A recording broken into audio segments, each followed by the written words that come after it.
Most people think hitting 50 grand is the finish line. It's actually a trap door. The moment your account crosses that number, a quiet decision opens up, and the choice you make sets the ceiling on everything that comes after. Get it wrong and you stay stuck for years. Get it right and this becomes the easiest money you ever grow. Let me draw it for you. For most of your life, saving feels like pushing a boulder uphill. You put in 50 pounds here, 100 there, and the pile grows so slowly you barely notice. That's normal. The first chunk is always the hardest because your money isn't doing any work yet. You are the only engine. Then something shifts around the 50,000 mark. Your money starts earning enough that you can feel it. If that pile grows at 7% in a year, that's roughly 3,500 pounds. You didn't lift a finger for that. It arrived while you slept. Here is the hidden decision. At 50 grand, most people finally have breathing room, and they do one of two things. Some see the number and relax. They upgrade the car. They book the bigger holiday.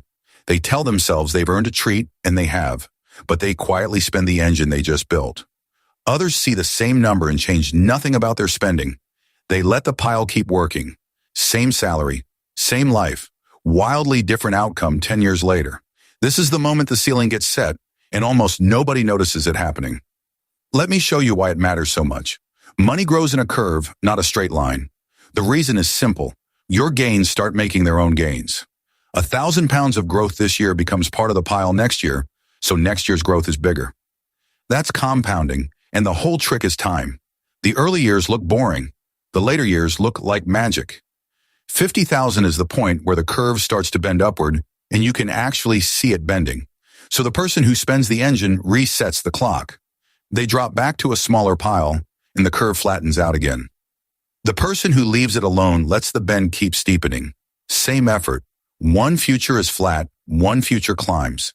Now, I'm not saying never enjoy your money. That's a miserable way to live. And this channel is not about being miserable. The move is smaller and smarter than that.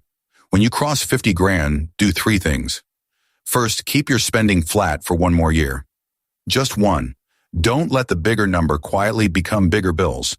Pretend the balance still says 30,000 and carry on. Second, automate the boring bit. Set a standing order that moves money into your investments or your ISA the day you get paid. When it happens before you can touch it, willpower stops being the problem. You remove yourself from the decision. Third, leave the growth completely alone. Don't check it every day. Don't move it chasing a hot tip. The pile grows fastest when you forget it exists. Boring is the strategy. Here's the part nobody tells you. The habits you build at 50,000 are the exact same habits that carry you to 100 and then to 200. You are not learning new skills at each level. You are repeating the ones you set right now. That's why this moment matters more than the next 10 combined. The person who learns to leave it alone at 50 grand almost can't help getting to 200. The person who spends it every time they see a big number stays on the boulder forever, pushing, sweating, never getting the engine to run. Let me give you a picture to hold on to.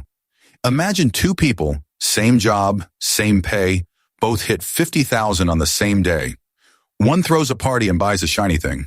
The other shrugs and keeps going. For a year, you'd struggle to tell them apart. But run the tape 10 years forward. The spender is back near 50, still pushing the boulder.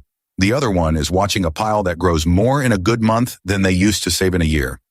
Nothing dramatic happened. One person just refused to touch the engine. So if you're near this number, or you can see it coming, here's your takeaway. The finish line isn't 50,000. 50,000 is where your money learns to work, and your only job is to not fire it. Keep your spending flat for 12 months. Automate the deposits. Leave the growth alone. Do that, and the boring middle does the heavy lifting for you. One more thing. This works at any starting point, so don't panic if you're miles off 50 grand today.